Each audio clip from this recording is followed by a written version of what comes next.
Hi everybody, Jim Arroyo here, President of the Yavapai County Preparedness Team and the leader of the Oath Keepers of Yavapai County, still the largest active group in the United States. It's good to be back with you. I've got some information that's a little disturbing today. This information came across my view basically Friday afternoon. I was listening to Dan Bongino, and he was interviewing Kyle Seraphin, the whistleblower from the FBI.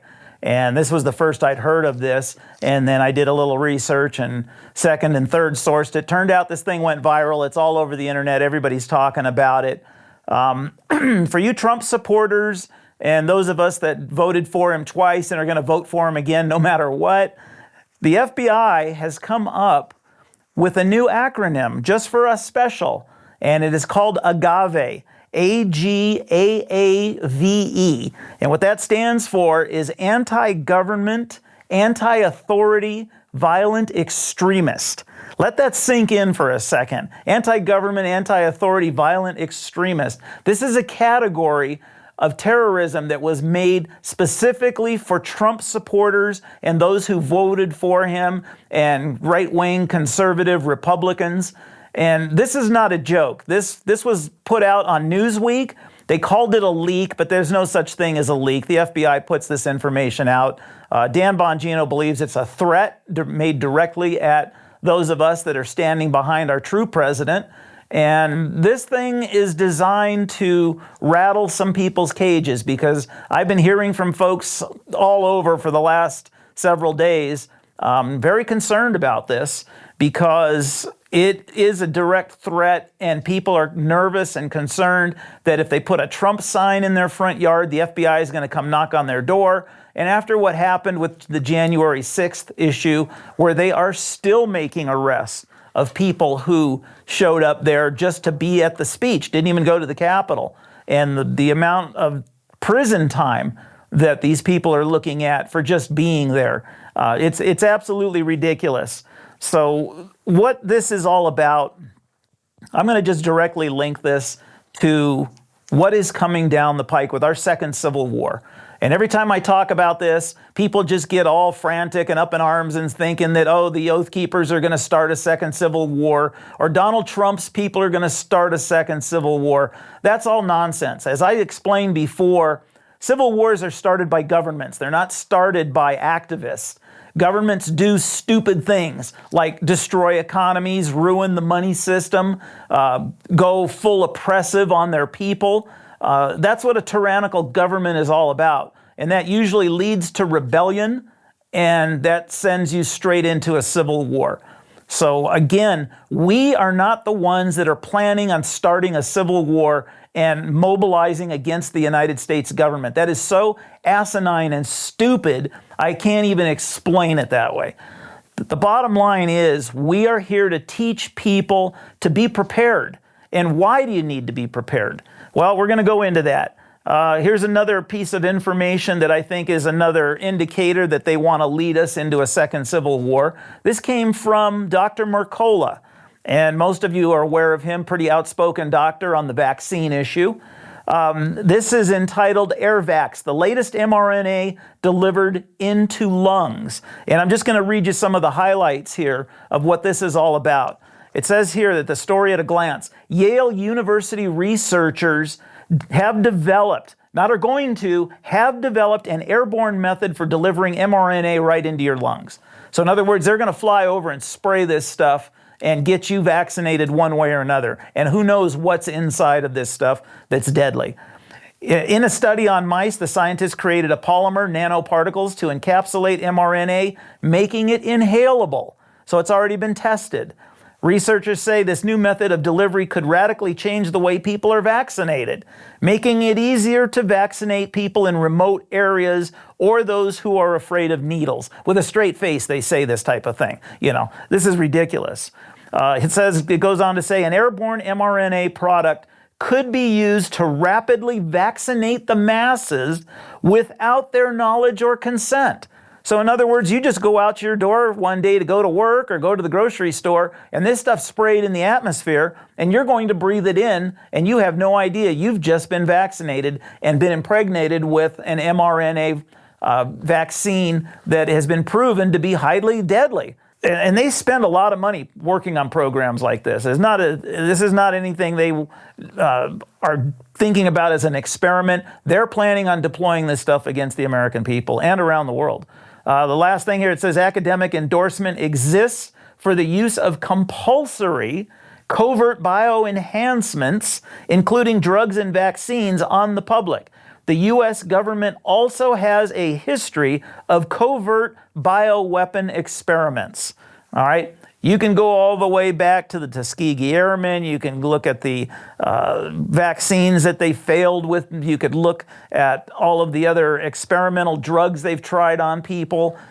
This has been going on for decades in this country. But just to let you know, this is one more way that people are going to get fed up with this government eventually. And again, it's going to lead to strife, civil unrest. It could lead into a full civil war because people are getting tired of being treated like guinea pigs, basically. Knowing full well most of us have family or friends or know people who have died as a direct result of getting vaccinated with the mRNA or have become so sick that they're basically now incapacitated. So there's one more little tidbit that, Oath Keepers of Yavapai County is not going to spray a vaccine in the air, okay? Trust me on that. This is the U.S. government planning on pulling this. What else can lead us into a second civil war? Well, how about an economic downturn? Just announced recently, you heard that the Chinese are selling off treasuries at an alarming rate. Because they don't want to get stuck with them. A treasury bill is the way we borrow money from foreign countries and offer to pay it back with interest. That's what it is a loan. That's what a treasury does. Well, now the Japanese are selling off our treasuries. The Japanese, I think, are the highest and the Chinese are the second highest or vice versa of the countries that buy our debt. And without that, we're not going to be able to operate. It's already been announced from the House floor that all the money we send to Ukraine, we're borrowing from the Chinese, okay? So it's just going to put us further in debt. It's going to destroy our economy, and that's going to lead to a lot of strife, civil unrest, and could lead us right into civil war. So when we talk about these things, we are not here to scare people. This is not fear-mongering. I'm not selling you anything. What I'm telling you is that we need to be prepared as a society in our neighborhoods, in our communities, in our counties. We need to be ready for any and all contingency plans that are going to help get us through whatever can come down the pike. And it doesn't matter if it's a foreign invasion. We're seeing what's going on the southern border. These are not immigrants coming here to pick vegetables and try to earn a way of life. This is an invasion. These are fighting-aged males and females. They are not coming across with their families. It was brought up yesterday. It's common knowledge that when people are fleeing countries, and I'm not saying that entire families aren't coming, but the vast majority of those crossing our border are single. They're coming across as fighting-aged male and females. When people are fleeing, they bring their families. When they're going to war or being deployed, they go by themselves. And this is what's happening here. Millions that have crossed our borders already can wreak enough havoc in this country that if you're paying attention at all to the news, look what just happened in Israel. Okay, when Hamas crossed from Gaza into Israel, look how fast they moved and look at what they came across with. I saw the invasion. Some of them only had handguns. Some of them weren't even armed. And look at the devastation they created in the first 24 hours. I want you to imagine this along our southern border where there are literally tens of thousands of trained people, because those people coming from those foreign countries like China are conscriptive militaries. They are forced to serve in the military, so they already have the training. All they have to do is come here and pick up their weapons and ammunition and uniforms and whatever else they need, and they're ready to rock and roll. And they are everywhere. I want you to think about this also. Chinese students that are coming to our universities, You think they're just here to learn how to run computers so they can go back to China and learn how to run businesses and things of that nature? Let me tell you something. It's already been determined that the vast majority of those Chinese students are Chinese intelligence operatives. Okay, that's a fact. They're Chinese military. What about all of the other countries that send people here to learn our systems and our ways? We don't have to worry about espionage anymore. We just give away our secrets at this point. Here, take it back to your country, do whatever. So this is not a good thing. A lot of China wanted to put, the Confucius Institute in all of the universities, which was determined to be nothing more than a Chinese Communist Party intelligence operation and also a propaganda machine. Where do you think these kids are learning to be the way they are? I saw an interview with a young college student the other day, and this was on campus, a young black college student, and they asked him flat out, what do the young people think about what's going on and, what's happening in our country? And his words were basically flat out, the young people don't care. The young people, and this is a direct quote, the young people hate the military and the young people hate the country. So we don't care about all of your policies and procedures and anything like that. And they didn't learn that prior to getting there. Somebody is teaching these kids that this is the way of life and this is how a communist takeover happens inside any country. It's always the same playbook. It never stops. What I'm going to tell you is the best thing we can all do as a community is be prepared and form community. This is the problem with the American people is half of us don't even talk to our neighbors. We don't even know who our neighbors are. How are we going to build community if we don't talk to each other? Everybody's so wrapped up in their own little lives that they don't realize there's a lot more going on out there. And how are we going to work together without talking to each other? Talk to your family members. Are they getting prepared? Are they stockpiling food and water, weapons, ammunition, medical supplies, things they're going to need to defend themselves? Just yesterday, Dr. Sebastian Gorka put it out because of this invasion from our southern border, is be armed, be ready to defend yourself. The police are not going to be there when you need them the most. When this thing all goes sideways, they're going to go home and take care of their families, and they're going to fall back into their neighborhoods and just handle the local areas. They're not going to be out there writing traffic tickets. They're not going to be responding to potential, predators out on your property or any other minor problems. They're going to be out there defending the neighborhoods because we don't know what's going to happen. There are marauders going to be out there. There are drug cartel operations in our town of Chino Valley, one of the largest drug growing areas in the United States, some of them run by drug cartels. These people are all among us, and they're not going to play games. If this all goes sideways and the government decides to collapse the dollar, or it's decided to collapse for us by foreign entities, these people are going to be pissed, and they're not going to take it lightly.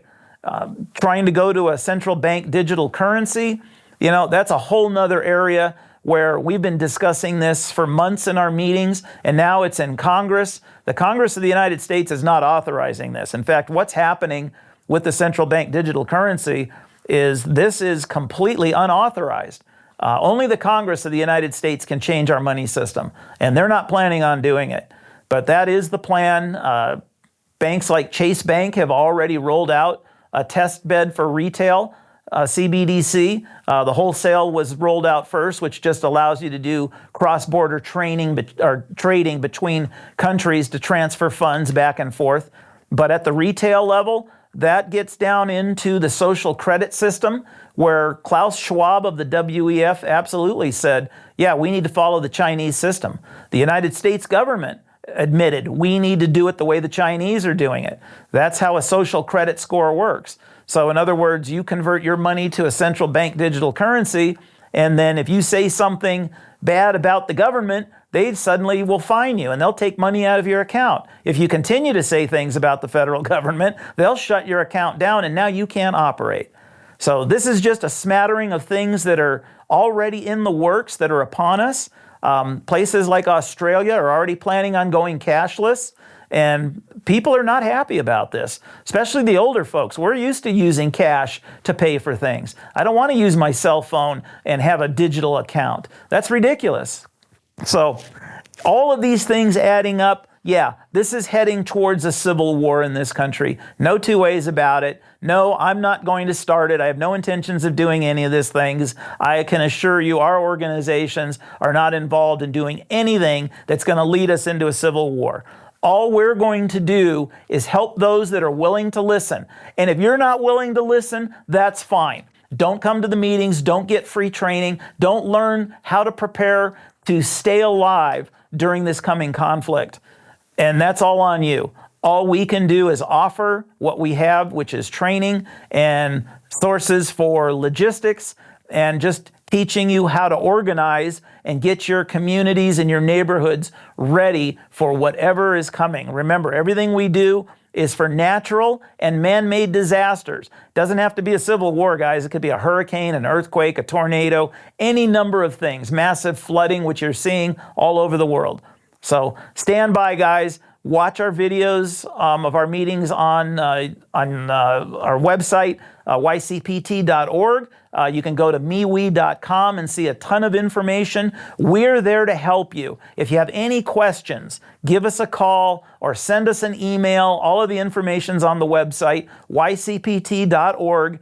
And we will be more than happy to talk with you in the evenings. I do this nonstop. I work a full-time job, but I work in the evenings on this, and I will help you any way I possibly can. But any questions or concerns, if you're not sure about what's really going on with us talking about preparing for a civil war, give us a call. If you're law enforcement and you're not understanding where we're coming from, give us a call. We'll sit down and talk it over with you and show you how our program works. All right, guys, that's what I got. Thank you very much. Have a great day.